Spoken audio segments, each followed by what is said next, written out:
LTV news కి స్వాగతం. నేను నాగశ్రీ. బులెటిన్ల ముందుగా హెడ్లైన్స్. హోంశాఖపై ముఖ్యమంత్రి చంద్రబాబు సమీక్ష. రాష్ట్రంలో గంజాయితో పాటు డ్రగ్స్ వాడకాన్ని అదుపు చేయాలని అధికారులకు ఆదేశం.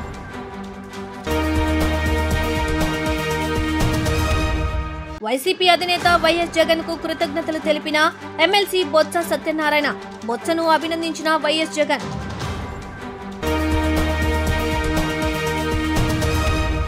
ప్రజా దర్బార్లో లోకేష్ కు వినతుల వెల్లువ. నా గొంతుపై కత్తి పెట్టి భూమి కబ్జా చేశారని బాధితుడు లోకేష్ కి మొర.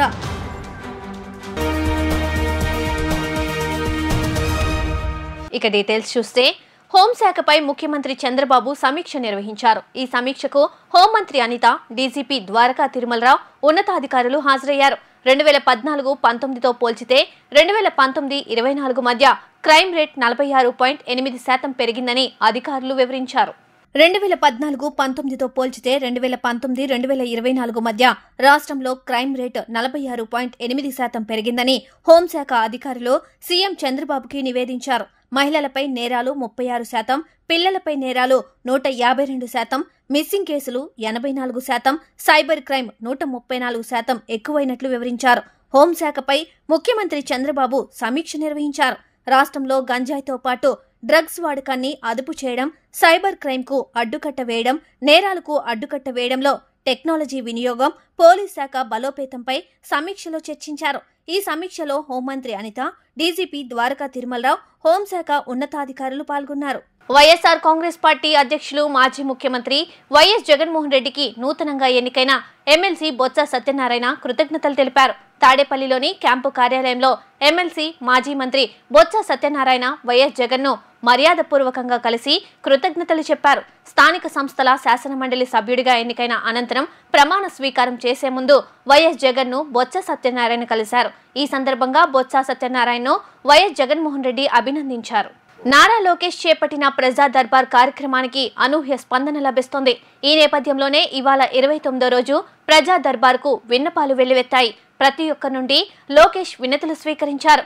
వారి సమస్యలను ఓపిగ్గా విని వాటిని పరిష్కరించేందుకు కృషి చేస్తానని ఆయన వారికి హామీ ఇచ్చారు. ఈ సందర్భంగా ప్రజల నుండి పెద్ద ఎత్తున వినతులు వెల్లువెత్తాయి. వృద్ధాప్య, వితంతు, దివ్యాంగ పెన్షన్ అందించాలని, వైద్యానికి ఆర్థిక సాయం చేయాలని, భూ కబ్జాదారులను తరిమివేయాలని, సొంతింటి కల నెరవేర్చాలని, విద్య, ఉద్యోగ సమస్యలు పరిష్కరించాలని బాధితులు లోకేష్ కు విజ్ఞప్తి చేశారు. వైఎస్ఆర్సీపీ రౌడీలు తన గొంతుపై కత్తిపెట్టి ఇంటిని, పొలాన్ని కబ్జా చేశారని గుంటూరు జిల్లా తెనాలికి చెందిన రిటైర్డ్ లోకో పైలట్ పిల్లి అబ్రహాం, ఆయన కుమార్తె పిల్లి సుధారాణి వాపోయారు. వారిపై తగిన చర్యలు తీసుకోవాలని మంత్రి దృష్టికి తీసుకువెళ్లారు. కిడ్నీ ట్రాన్స్ప్లాంటేషన్ కోసం సీఎం రిలీఫ్ ఫండ్ కింద ఆర్థిక సాయం చేసి ఆదుకోవాలని గుంటూరు జిల్లా నారా కోడూరుకి చెందిన కోడూరు వినోద్ కుమార్ లోకేష్ ను కలిసి విజ్ఞప్తి చేశారు. విజయనగరం జిల్లా కోనాడ జిల్లా పరిషత్ పాఠశాలలో మధ్యాహ్న భోజన పతాక నిర్వాహకులు, నైట్ వాచ్మెన్ సక్రమంగా విధులు నిర్వర్తించడం లేదని పాఠశాల మేనేజ్మెంట్ కమిటీ చైర్మన్, సభ్యులు మంత్రికి వినతి పత్రమిచ్చారు. వెంటనే వారిని తొలగించాలని వారు కోరారు. కంప్యూటరైజ్డ్ ఆధునిక పరికరాలతో పరిశుభ్రమైన వాతావరణంలో ప్రతిరోజు 1,00,000 మందికి అక్షయ పాత్ర ద్వారా ఆహార పదార్థాలను అందిస్తుందని జిల్లా కలెక్టర్ నాగలక్ష్మి స్పష్టం చేశారు. 5 మండలాలకు అక్షయ పాత్ర ద్వారా పేద విద్యార్థులకు మిడ్ డే మీల్స్ అందించడం జరుగుతుందని పేర్కొన్నారు. మంగళగిరి తెనాలి రోడ్లోని హరేకృష్ణ మూమెంట్ అక్షయ పాత్ర కేంద్రీకృత వంటశాలను గుంటూరు జిల్లా కలెక్టర్ నాగలక్ష్మి పరిశీలించారు. ఈ సందర్భంగా కలెక్టర్ మీడియాతో మాట్లాడుతూ టిఫిన్స్, భోజనాలకు వినియోగించే కూరగాయలు, ఆహార పదార్థాలు తయారీ, భోజనశాల పనితీరును పరిశీలించినట్టు తెలియజేశారు. 5 మండలాల్లో ఉన్న ప్రభుత్వ పాఠశాలలు, అన్నా క్యాంటీన్లను టిఫిన్, భోజన సదుపాయాలు అక్షయ పాత్ర ద్వారా ప్రతిరోజు 1,00,000 మందికి తయారు చేసి పంపుతున్నారని పేర్కొన్నారు. ప్రభుత్వం నిర్వహిస్తున్న మిడ్ డే మీల్స్, అన్నా క్యాంటీన్లను ప్రోత్సహించే దాతలు ముందుకు వస్తే క్యాంటీన్ను విస్తరించవచ్చని స్పష్టం చేశారు. ఇవాళ ఇక్కడ గుంటూరు జిల్లాలో మంగళగిరిలో ఉన్న అక్షయ పాత్ర కిచెన్ని సందర్శించడం జరిగింది. మనకి జిల్లాల్లో ఇక్కడ ఈ కిచెన్ నుంచి దాదాపు 5 మండలాల్లో, మంగళగిరి కాన్స్టిట్యువెన్సీలో ఉన్న 3 మండలాలు, తెనాలి, తర్వాత తుళ్ళూరు, ఈ మండలాలందరికీ కూడా ఈ కిచెన్ నుంచే మనకి పిల్లలకి మిడ్ డే మీల్ అనేది సర్వ్ చేస్తున్నారు. ఇది కాకుండా మనకి ఇప్పుడు రీసెంట్గా మనం 16వ తారీఖు నుంచి స్టార్ట్ చేసిన జిల్లాలో ఉన్న అన్ని అన్నా క్యాంటీన్స్కి కూడా ఇక్కడి నుంచే 3 times మీల్స్ కూడా జరుగుతుంది. ఈ కిచెన్ అనేది 57th కిచెన్ ఆఫ్ అక్షయ పాత్ర. ఈ కిచెన్లో దాదాపు 1,00,000 మందికి డైలీ వండగలిగిన కెపాసిటీ ఉంది. సో ఇక్కడ వాళ్ళు రైస్కి కానీ పప్పు సాంబార్ కానీ సెపరేట్గా ఎక్కడెక్కడ కుకింగ్ చేస్తున్నారు ఏంటి ఇవన్నీ కూడా చూడడం జరిగింది. తర్వాత విడిగా వాళ్ళకి వెజిటబుల్స్ కట్ చేయడం కానీ క్లీన్ చేయడం కానీ దాన్ని పీల్ చేయడం కానీ ఇలాంటివి కూడా దీనికి కూడా ఈ ఇండస్ట్రియల్ కిచెన్లో లేటెస్ట్ టెక్నాలజీతో మెషిన్స్ అనేది ఇన్వెస్ట్ చేసి ఆ ప్రాసెస్ కూడా మాన్యువల్ ఇంటర్వెన్షన్ తగ్గించి చేస్తున్నారు. సిమిలర్లీ చట్నీస్ పికిల్స్ ఇలాంటి స్మాల్ వాటికి కూడా వాళ్ళు కర్రీస్ ఇలా చేయడానికి కూడా డిఫరెంట్ మెషిన్స్ అనేది ఇన్వెస్ట్ చేసి టేకప్ చేస్తున్నారు. కిచెన్ అనేది చాలా క్లీన్గా నీట్గా హైజీనిక్గా మెయింటైన్ చేసి ఉన్నారు. ప్రస్తుతానికి వాళ్ళకి మనము ప్రభుత్వ సైడ్ నుంచి అన్ని క్లియరెన్సెస్ కూడా ఫ్రమ్ వేరియస్ డిపార్ట్మెంట్స్ కూడా ఫోర్స్లోనే ఉంది. ఇదే కాకుండా వాళ్ళు స్టాఫ్ కూడా బాగా వెల్ ట్రైన్డ్గా లిమిటెడ్ ఇంటర్వెన్షన్తో చేస్తున్నారు మనకి. అండ్ ఈవెన్ ప్యాకింగ్ ప్రాసెస్ కానీ డిస్పాచ్ ప్రాసెస్ కానీ ఆ వెహికల్స్ కానీ దానికి సంబంధించిన మానిటరింగ్ అంటే ఆ వెహికల్స్ ఎక్కడ వెళ్ళింది ఏ టైంకి వెళ్ళింది ఇదంతా కూడా ఒక సాఫ్ట్వేర్ ద్వారా కంప్యూటరైజ్డ్ ప్రాసెస్ ద్వారా చేస్తున్నారు. సో మనకి మానిటరింగ్ మెకానిజం కూడా బాగా ఎఫెక్టివ్గా ఉంది. ఖచ్చితంగా వాళ్ళ ఎయిమ్తో ద్వారా గవర్నమెంట్తో కూడా వాళ్ళు కలిసి పనిచేస్తున్నారు. మనకి ఎక్కడైతే ఇలా ఏరియాస్లో ఎస్పెషలీ పేదవాళ్ళకి పేద పిల్లలకి స్కూల్లో న్యూట్రిషన్ వల్ల లేకపోతే ఫుడ్ లేదు దానివల్ల మనకి ఎడ్యుకేషన్ అనేది దెబ్బతినకూడదు. సో ఖచ్చితంగా ప్రభుత్వం కూడా ఈ మిడ్ డే మీల్ కార్యక్రమం ద్వారా అదే ఎయిమ్తో పనిచేస్తుంది. దానికి అక్షయ పాత్ర వాళ్ళు కూడా ముందుకొచ్చి కంటిన్యూస్గా సేవ చేయడం అనేది కూడా ఒక మంచి యాక్టివిటీ. దీని ద్వారా అందరూ కూడా అన్నా క్యాంటీన్స్కి కానీ మిడ్ డే మీల్స్కి కానీ ఇలాంటి సంస్థలు ఇంకా కూడా ముందుకొచ్చి ప్రభుత్వంకి ఇలాంటి యాక్టివిటీస్లో సపోర్ట్ చేసినట్లయితే ఇంకా బాగుంటుంది. వైద్య సేవలు అందిస్తూ విశ్రాంతి కొరకు వెళ్లిన జూనియర్ డాక్టర్పై అత్యాచారానికి పాల్పడ్డ నిందితులను శిక్షించకుండా పశ్చిమ బెంగాల్ ప్రభుత్వం జాప్యం చేస్తుందని జనసేన పార్టీ మంగళగిరి ఇన్ఛార్జ్ చిల్లపల్లి శ్రీనివాసరావు ధ్వజమెత్తారు. 11 రోజుల నుండి రాష్ట్ర వ్యాప్తంగా ఆందోళన నిరసనలు వెల్లువెత్తుతున్న అఘాయిత్యానికి పాల్పడ్డ నిందితులను ఎందుకు శిక్షించడం లేదని ప్రశ్నించారు. కలకత్తా నగరంలోని ఆర్జికల్ జూనియర్ వైద్యశాలలో మహిళా డాక్టర్పై జరిగిన అత్యాచారాన్ని ఖండిస్తూ మంగళగిరి పాత బస్టాండ్ సెంటర్ నుండి అంబేద్కర్ విగ్రహం వరకు మంగళగిరి జనసేన పార్టీ నాయకులు కార్యకర్తలు మహిళలు కొవ్వొత్తులతో నిరసన ర్యాలీ నిర్వహించారు. ఈ కార్యక్రమంలో మంగళగిరి జనసేన పార్టీ నియోజకవర్గ ఇన్ఛార్జ్ చిల్లపల్లి శ్రీనివాసరావు, పట్టణ గ్రామ జనసేన పార్టీ నాయకులు కార్యకర్తలు వీర మహిళలు పాల్గొన్నారు. ఈ సందర్భంగా వారు మాట్లాడుతూ ప్రజల ప్రాణాలు కాపాడే డాక్టర్లకే రక్షణ కల్పించలేని బెంగాల్ ప్రభుత్వం ఒంటరి మహిళలను ఎలా రక్షిస్తుందని ప్రశ్నించారు.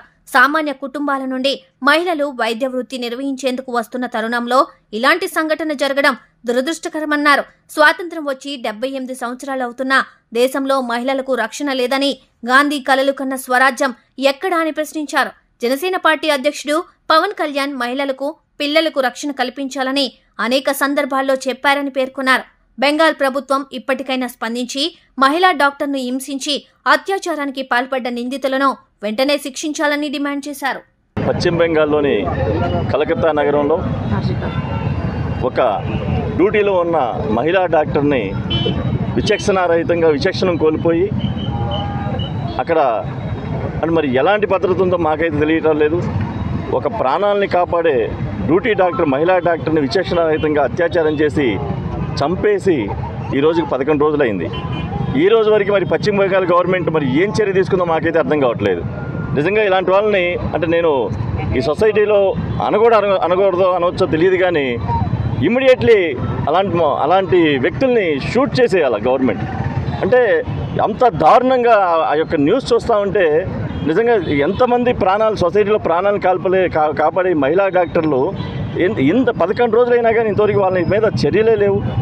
మేము తీవ్రంగా ఖండిస్తూ ఉన్నాం జనసేన పార్టీ తరఫున, అలాగే మా ఎన్డీఏ గవర్నమెంట్ తరఫున కూడా దీన్ని తీవ్రంగా ఖండిస్తూ ఉన్నాం. ఎందుకంటే ఎప్పుడూ చెప్తూ ఉంటారు పవన్ కళ్యాణ్ గారు మహిళల భద్రతకి ఎంత ప్రాధాన్యత ఇస్తూ ఉంటారు. అలాంటిది ఒక మహిళా డాక్టరే ఈ రోజున సభ్య సమాజం తలదించుకునేలాగా ఈ రోజున పశ్చిమ బెంగాల్లో జరిగిన ఈ ఘటన మేము జనసేన పార్టీ తరఫున తీవ్రంగా ఖండించి మహిళలంతా కూడా మేము వచ్చి ఈ రోజున కొవ్వొత్తుల ర్యాలీ పాల్గొని ఒక నిరసన కార్యక్రమం. ఎందుకంటే ఎంత చేసినా ఆ బాధ తీరదు. ఎందుకంటే మా బిడ్డలంతా ఉన్నారు ఇక్కడ, చాలామంది ఆడపడుచులు ఈ రోజున ఎన్ఆర్ఐ మెడికల్ కాలేజ్ అని గవర్నమెంట్ కాలేజ్లో కానీ ఎయిమ్స్లో కానీ ఎక్కడెక్కడి నుంచో వచ్చి మన ప్రాణాలను కాపాడడానికి వచ్చిన మహిళా డాక్టర్ని ఈ టైప్లో ఉంటే సేఫ్టీ ఎక్కడిది? వాళ్ళకే లేకపోతే ప్రాణాలను కాపాడే డాక్టర్లకే సేఫ్టీ లేకపోతే ఇంకెక్కడికి? దీన్ని కఠినమైన చట్టాలు అమలుపరిచి ఇమీడియట్లీ వాళ్ళని ఉరిదీయాలని చెప్పి మేము జనసేన పార్టీ తరఫున తీవ్రంగా ఖండిస్తూ ఉన్నాం. 78 సంవత్సరాల స్వతంత్ర భారతదేశంలో ఈ రోజున స్వతంత్ర దినం ఈ వారంలో జరిగిన దుర్ఘటన ఇది చాలా బాధాకరం. మేము ఇక్కడ నిలబడి దీనికి నిరసన తెలియజేయడం కూడా చాలా దురదృష్టకరం అన్నమాట. 78 సంవత్సరాల స్వాతంత్రం వచ్చి మహాత్మా గాంధీ గారు ఏం చెప్పారండి, అర్ధరాత్రి ఆడపిల్ల ఒంటరిగా తిరిగినప్పుడే మన దేశానికి స్వాతంత్రం వచ్చినట్లు అని చెప్పారు. కానీ ఆ అమ్మాయి ఒంటరిగా పని లేకుండా ఏం తిరగలేదండి. ఆర్జీ గారు అనే హాస్పిటల్లో డ్యూటీ డాక్టర్ 36 గంటలు ఆమె వైద్య వృత్తి చేసి అప్పుడు 2 గంటలకు అర్ధరాత్రి భోజనం చేసి నిద్రిస్తూ రెస్ట్ తీసుకోవడానికి సెమినార్ హాల్కి వెళ్తే ఆ అమ్మాయిని తెల్లవారుజాముకి విగత జీవిగా పడింది.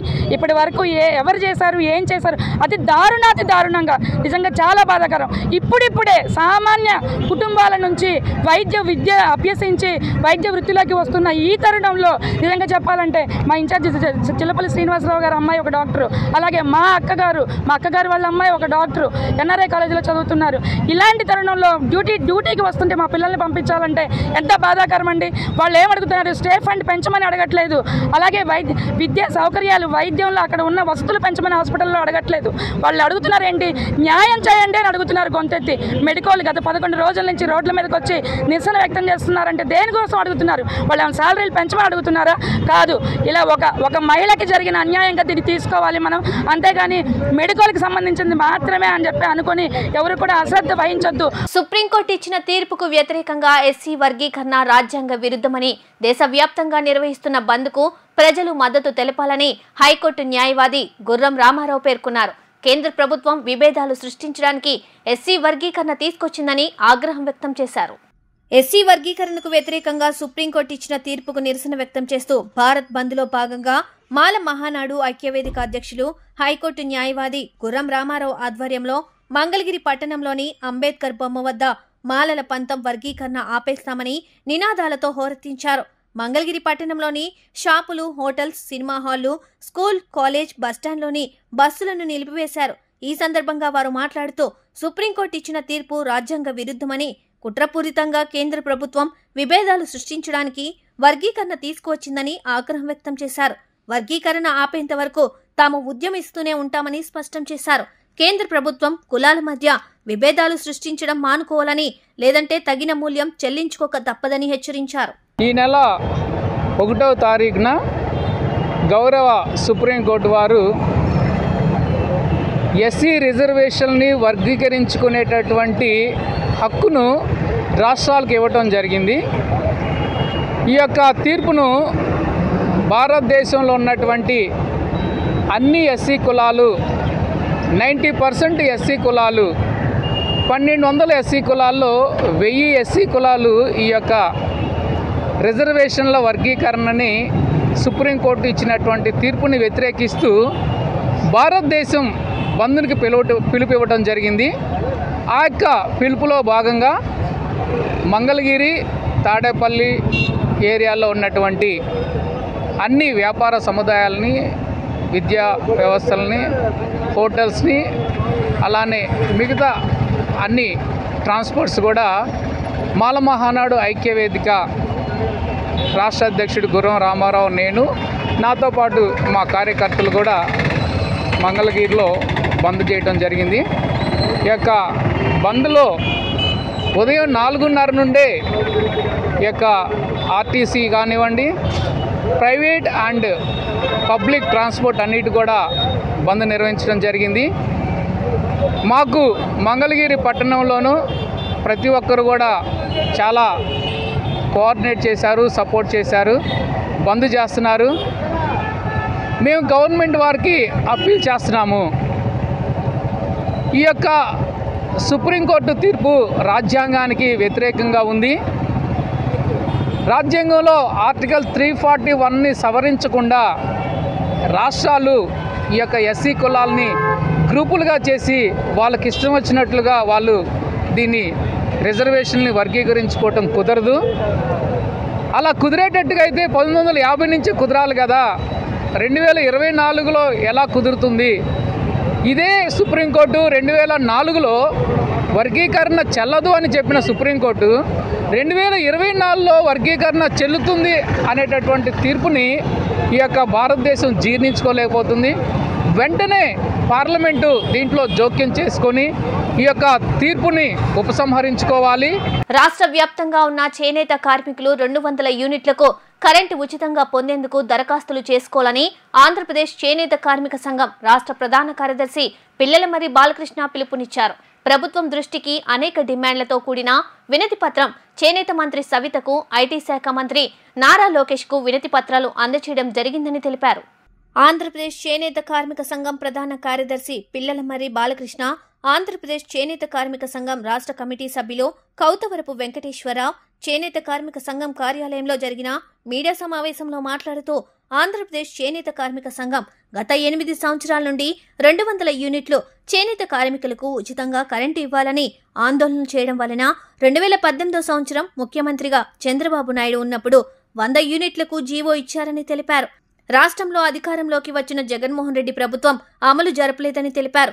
ఈ నేపథ్యంలో 2024లో అధికారంలో వచ్చిన తర్వాత తెలుగుదేశం ప్రభుత్వం దృష్టికి అనేక డిమాండ్లతో కూడిన వినతి పత్రం చేనేత మంత్రి సవితకు, ఐటీ శాఖ మంత్రి నారా లోకేష్ కు వినతి పత్రాలు అందజేయడం జరిగిందని తెలిపారు.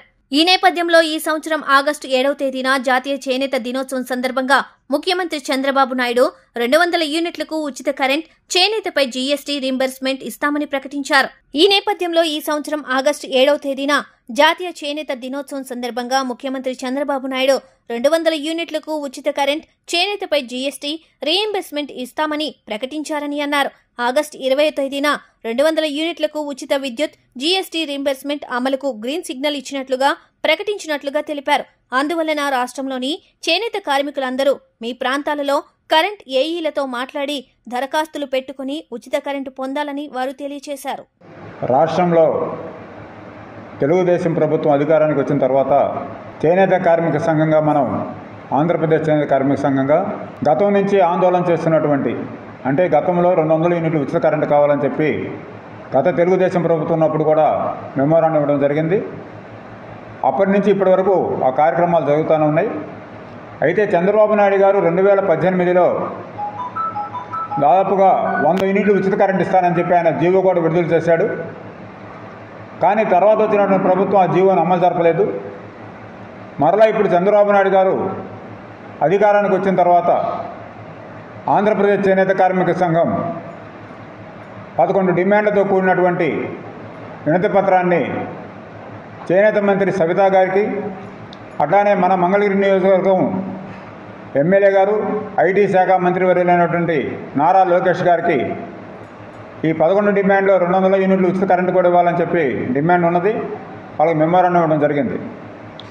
అయితే ముఖ్యమంత్రి చంద్రబాబు నాయుడు గారు ఆగస్టు 7వ తేదీ జాతీయ చేనేత దినోత్సవం రోజున చేనేత కార్మికులందరికీ 200 యూనిట్లు ఉచిత కరెంటు ఇస్తానని, అదేవిధంగా చేనేత పరిశ్రమలో జీఎస్టీని రద్దు చేయడానికి ప్రయత్నం చేస్తాం, కేంద్ర ప్రభుత్వం రద్దు చేయకపోతే రీఎంబర్స్మెంట్ ఇస్తామని చెప్పి ప్రకటించడం జరిగింది. చేనేత కార్మికులందరూ కూడా ఈ 200 యూనిట్లు ఉచిత కోసం మీ ప్రాంతాల్లో ఉన్నటువంటి కరెంట్ ఆఫీసులో ఏఈ గారితో మాట్లాడి ఏ ఆధారాలు కావాలో అవి కావాలి అని మనం ఇవ్వాలి. ఆధార్ కార్డు, చేనేత గుర్తింపు కార్డు, కరెంటు బిల్లు, అదేవిధంగా కొన్ని ప్రాంతాల్లో క్యాస్ట్ సర్టిఫికేట్ కూడా అడుగుతూ ఉన్నారు. అందుకని ఇవన్నీ కూడా ఆ అప్లికేషన్కి జిరాక్స్ అప్లై చేసి ఇచ్చి 200 యూనిట్లు ఉచిత కరెంటుని చేనేత కార్మికులందరూ పొందాలని చెప్పి ఆంధ్రప్రదేశ్ చేనేత కార్మిక సంఘం విజ్ఞప్తి చేస్తూ ఉన్నది. కలకత్తా నగరంలోని ఆర్జికల్ జూనియర్ వైద్యశాలలో విధులు నిర్వహిస్తున్న జూనియర్ డాక్టర్పై జరిగిన ఘోరమైన అఘాయిత్యానికి పాల్పడ్డ నిందితులను వెంటనే శిక్షించాలని ఎస్ఎఫ్ఐ విద్యార్థులు డిమాండ్ చేశారు. స్వాతంత్ర్యం వచ్చి 78 సంవత్సరాలవుతున్న మహిళలపై ఇలా ఈ సంఘటనలు జరగడం బాధాకరమని ఆవేదన వ్యక్తం చేశారు. మహిళా డాక్టర్పై జరిగిన అత్యాచారాన్ని ఖండిస్తూ గుంటూరు జిల్లా మంగళగిరి ఎస్ఎఫ్ఐ జిల్లా అధ్యక్షులు షేక్ సమీర్ ఆధ్వర్యంలో వి వాంట్ జస్టిస్ నినాదాలతో నిరసన వ్యక్తం చేస్తూ ర్యాలీ నిర్వహించారు. ఈ కార్యక్రమంలో మంగళగిరిలోని Narayana Nirmal junior college SFI విద్యార్థులు పాల్గొన్నారు. ఈ సందర్భంగా వారు మాట్లాడుతూ పశ్చిమ బెంగాల్ ఆర్జికల్ జూనియర్ వైద్య విద్యార్థినిపై అత్యాచారానికి పాల్పడ్డ నిందితులను శిక్షించకుండా కాలయాపన చేస్తున్నారని ఆగ్రహం వ్యక్తం చేశారు. జరిగిన ఘటనకు అధికార పార్టీలు, ప్రతిపక్షాలు ఎందుకు స్పందించడం లేదని ప్రశ్నించారు. దేశంలో మరో సంఘటన జరగకముందే మహిళా రక్షణకు ప్రత్యేక చట్టాలను అమలు చేయవలసిన అవసరం ఉందని పేర్కొన్నారు. ఇప్పటికైనా కేంద్ర రాష్ట్ర ప్రభుత్వాలు స్పందించి అత్యాచారానికి పాల్పడ్డ నిందితులను వెంటనే శిక్షించాలని, లేదంటే రాష్ట్ర వ్యాప్తంగా ఎస్ఎఫ్ఐ ఆధ్వర్యంలో తీవ్ర ఆందోళన కార్యక్రమాలు చేపడతారని ఎస్ఎఫ్ఐ విద్యార్థులు హెచ్చరించారు. ఈ రోజుల్లో ఆడపిల్లల మీద అఘాయిత్యాలనేటువంటి అత్యాచారాలు అనేటువంటి రోజు రోజుకు కూడా పెరిగిపోతూ ఉన్నాయి. మనకి స్వాతంత్రం వచ్చి 78 ఏళ్ళు పూర్తి చేసుకున్నాం. అది బాధపడాలో ఆనందపడాలో అర్థం కావట్లేదు. అంతేకాకుండా ఈ రోజుల్లో కలకత్తాలో దారుణమైనటువంటి ఘటన జరిగింది. అత్యాచారం చేసి అమ్మాయిని మానవంగం చేసి హత్య చేయడం జరిగింది. అయితే ఈ ఘటన మీద ఎవరు కూడా ప్రతిపక్షాలు కానివ్వండి లేకపోతే అధికార పక్షాలు కానివ్వండి ఎలాంటి తీరునటువంటి తీసుకోలేదు. అంతేకాకుండా ఎస్ఎఫ్ఐ డిమాండ్ చేసేది ఏంటంటే ఎవరైతే ఆ హత్యలో నిందితులుగా ఉన్నారో వాళ్ళందరినీ కూడా శిక్షించాలని చెప్పేసి ఎస్ఎఫ్ఐగా డిమాండ్ చేస్తూ ఉన్నాం. అందుకని ఈరోజు ర్యాలీ నిర్వహించడం జరిగింది. అలాగే ఆ నిందితుల్ని వెంటనే శిక్షించాలని చెప్పేసి ఎస్ఎఫ్ఐగా డిమాండ్ చేస్తూ ఉన్నాం. ఆధ్వర్యంలో మంగళగిరిలోని అనేక కాలేజీల సమూహంతో ఈరోజు మనం ఎస్ఎఫ్ఐగా కలకత్తా వెస్ట్ బెంగాల్లో ఆర్జీకర్ ఆ కాలేజీలో జరిగినటువంటి పీజీ ట్రైనీ సెకండ్ ఇయర్ ఆ యొక్క విద్యార్థిని మీద జరిగిన అత్యాచారానికి వ్యతిరేకంగా ఈరోజు నిరసన చేపట్టాం. ఎస్ఎఫ్ఐ అన్ని చోట్ల కూడా వెస్ట్ బెంగాల్ నుంచి కేరళ వరకు ఈ యొక్క నిరసన చేపడుతూ ఉంది. ఇది ఒక డాక్టర్కి మాత్రమే జరిగింది కాదు, ఇది పూర్తిగా భారతదేశంలో ఉన్నటువంటి మహిళలకి భద్రత లేదు అని చెప్పడానికి ఇది మరొక నిదర్శనం మాత్రమే. దీనికి ప్రతి భారతీయుడు కదిలి రావాలని చెప్పేసి ఎస్ఎఫ్ఐ నిర్ణయించింది. దీంట్లో భాగంగా విద్యార్థులను మనం సేకరించి ఈరోజు మంగళగిరిలో అంబేద్కర్ బొమ్మ వద్ద ధర్నా చేపట్టాం. ఇది కనుక మనకి న్యాయం అనేది ఎంత తొందరగా దక్కకపోతే అంత ఉధృతి స్థాయికి ఉద్యమాన్ని తీసుకెళ్తామని తెలియజేస్తూ ఉన్నాం. అక్కడ ఉన్నటువంటి ముఖ్యమంత్రి రాజీనామా చేసేంత వరకు ఈ ఉద్యమాన్ని మేము కొనసాగిస్తూ ఉంటాం. ఇది మొదట ఒక ఆత్మహత్యగా బయటకు వచ్చింది. మీడియా ఎంతో ఆపాలని చూసింది. ఈ యొక్క అత్యాచారం బయటకు వచ్చిన కాడి నుంచి ఉద్యమాలు పెరిగిపోతూ ఉన్నాయి. ఇది ఆపాలని చూడడానికి గల కారణం దీని వెనక ఎంత పెద్ద వాళ్ళు ఉన్న వాళ్ళని శిక్షించాలని చెప్పేసి ఎస్ఎఫ్ఐ డిమాండ్ చేస్తూ ఉంది. మంచినీటి సదుపాయం లేక విద్యార్థులు ఇబ్బంది పడుతున్నారని తెలియచేయడంతో మంగళగిరి రోటరీ క్లబ్ ఆధ్వర్యంలో సురక్షిత నీరు ఏర్పాటు చేశామని rotary club president Gajula Srinivasarao తెలియజేశారు. సేవా కార్యక్రమాలు చేసేందుకు మంగళగిరి రోటరీ క్లబ్ ముందు అంచెలో ఉంటుందని పేర్కొన్నారు. మంగళగిరి చింతకింది కనకయ్య గర్ల్స్ హైస్కూల్ ఆవరణలో మంగళగిరి రోటరీ క్లబ్ ఆఫ్ ఆధ్వర్యంలో 200 మంది విద్యార్థులకు రక్షిత మంచినీటి సదుపాయాన్ని కల్పించారు. ఈ కార్యక్రమానికి ముఖ్య అతిథిగా విచ్చేసిన Moinabad rotary club of late district Uday పీలానికి విద్యార్థులు చప్పట్లు కొడుతూ పూలతో స్వాగతం పలికారు. ఈ కార్యక్రమంలో rotary club counsellor Anne Ratna Prabhakar, rotary మాజీ president Anil Chakravarthi, doctor M Vamsikrishna, CK girls high school president CH Kalyan Kumar, CK girl high school secretary V Vijay Kumar, CK girl high school headmaster V Tanuja, rotary club of Mangalagiri president Gajula Srinivasarao, secretary Ande Muralimohan, treasurer V Srinivasarao, Kapurouthu Sundaraiah తదితరులు పాల్గొన్నారు. ముఖ్య అతిథిగా విచ్చేసిన Uday పిల్లాని ribbon cut చేసి సురక్షిత త్రాగునీరు water plant ప్రారంభించారు. ఈ సందర్భంగా వారు మాట్లాడుతూ అభివృద్ధి చెందే కొద్ది వాతావరణంలో మార్పులు వస్తున్నాయని, పిల్లలకు సురక్షితమైన మంచినీరు అందించవలసిన అవసరం ఉందన్నారు. సేఫ్ అవర్స్ ప్రోగ్రామ్స్ లో భాగంగా స్కూల్స్ హ్యాపీ స్కూల్ గా మార్చాలన్న సంకల్పంతో రోటరీ క్లబ్ ఆఫ్ మంగళగిరి ఆధ్వర్యంలో ఎన్నో సేవా కార్యక్రమాలు నిర్వహిస్తున్నామని స్పష్టం చేశారు. క్యాన్సర్ వ్యాక్సినేషన్, కృత్రిమ చేతులు, కాళ్లు పంపిణీ, మొక్కలు నాటడం, మంచినీరు సదుపాయాలు కల్పించడం వంటి సేవా కార్యక్రమాలు నిర్వహిస్తున్న రోటరీ క్లబ్ వారికి అభినందన తెలియజేశారు. Young children, we could drink water from anywhere without any worry. And with the industrial development and the pollution, we have come to a situation where we need to install RO plants to make sure the children get a healthy future and they lead a healthy life. Because water is the main cause for most of the diseases. So it's a great thing that Rotary Club of Mangalgiri has come together and installed this RO plant so that the children of this school can get good clean water and save themselves from falling ill. But Rotary has recognized this problem, and going forward Rotary has made environment as its key focus area. So let us all work together to come towards an environment where we do not need RO plants again. So thank you. ఈ water ప్లాంట్ను మన విశిష్ట అతిథి అయినటువంటి ఉదయ్ పిలాని గారి చేతుల మీదుగా మనం ఈరోజు ప్రారంభించడం జరిగింది. ఉదయ్ పిలాని గారి చేతుల మీదుగా ప్రారంభించడం మాకెంతో గర్వకారణంగా ఉంది. ఈరోజు ఇక్కడ స్కూల్లో 150 మంది పిల్లలు దాకా ఉన్నారండి. వాళ్ళందరికీ వాటర్తో ప్రాబ్లంగా ఉందని తెలియగానే మన రోటరీ క్లబ్ తెలియజేశారు. రోటరీ క్లబ్కు తెలియజేయగానే మన డైరెక్టర్లు అందరితోనూ సమావేశమయ్యి ఇక్కడ వాటర్ ప్లాంట్ అనేది మన అందరి సభ్యుల సహకారంతో ఏర్పాటు చేయడం జరిగింది. మున్ముందు కూడా ఇటువంటి కార్యక్రమాల్లో ఏదైనా మన రోటరీ సహాయం కావాలంటే వెళ్ళవేళ అందరికీ అందుబాటులో ఉంటుందని తెలియజేస్తున్నాం. సీకే గర్ల్స్ హై స్కూల్లో ఇవాళ దాదాపు 200 మంది పిల్లలకు అవసరమైనటువంటి రక్షిత మంచినీటి పథకం అనేది వాళ్ళు స్టార్ట్ చేయడం జరిగింది. చాలా సంతోషకరమైన విషయం. దానికి ఉదయ్ పిలాని అని rotary club of lake district Moinabad నుంచి వాళ్ళు ఇక్కడికి రావడం జరిగింది. వారు 2026-27 సంవత్సరానికి రోటరీ జిల్లా 3150 మా అందరికీ నాయకుడు, రోటరీ డిస్ట్రిక్ట్ గవర్నర్గా వ్యవహరించబోతున్నారు. అయితే వీరి ప్రస్థానం భారతదేశంలోనే కాదు లేదా హైదరాబాద్లోనే కాదు, ఆఫ్రికన్ కంట్రీస్లో దాదాపు 20 సంవత్సరాల నుంచి ఆయన రొటేరియన్గా ఉన్నాడు. మొట్టమొదట ఆఫ్రికన్ కంట్రీస్లో రోటీలో జారిన తర్వాత వెంటనే వీనికి ఆ పోలియో నివారణ అనే సబ్జెక్ట్ మీద దాదాపు 20 ఏళ్ళ నుంచి కృషి చేస్తున్నటువంటి వ్యక్తి. అంతేకాకుండా పోలియోకి అనేకమైనటువంటి నిధులు ఇవ్వడమే కాకుండా దాదాపు రోటరీ ఫౌండేషన్కి మంచి కార్యక్రమాల కోసం $3 లక్షల ఇప్పటి వరకు వీరు కాంట్రిబ్యూట్ చేయడం అనేది జరిగింది. అంతేకాకుండా ఇక్కడ సిద్దిపేటలో ఒక చిల్డ్రన్ పీడియాట్రిక్ సర్జరీస్ ఉండేటువంటి ఒక హాస్పిటల్, అలానే పుత్తూరులో ఒక హై హాస్పిటల్, అట్లా చాలా మంచి మంచి కార్యక్రమాలు అనేది జరగడం, అటువంటి వ్యక్తి మనకి ఇక్కడ రావడం, ఆయన వచ్చిన సందర్భంగా ఈ మంచి కార్యక్రమాన్ని చేసుకోవడం చాలా సంతోషం. మంగళగిరి రోటరీ క్లబ్కి ప్రత్యేకమైన అభినందనలు, అలానే జిల్లా నుంచి కూడా. వార్తలు ముగించే ముందు హెడ్లైన్స్ మరోసారి. హోంశాఖపై ముఖ్యమంత్రి చంద్రబాబు సమీక్ష. రాష్ట్రంలో గంజాయితో పాటు డ్రగ్స్ వాడకాన్ని అదుపు చేయాలని అధికారులకు ఆదేశం.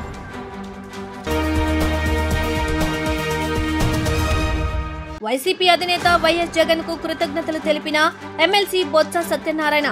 బొత్సను అభినందించిన వైఎస్ జగన్.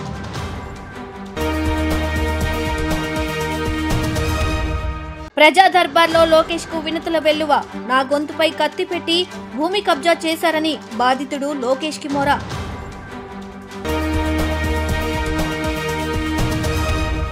ఎల్టీవీ న్యూస్ ఇంతటితో సమాప్తం. తిరిగి మరో బులెటిన్లో మళ్ళీ కలుద్దాం. అంతవరకు సెలవు, నమస్కారం.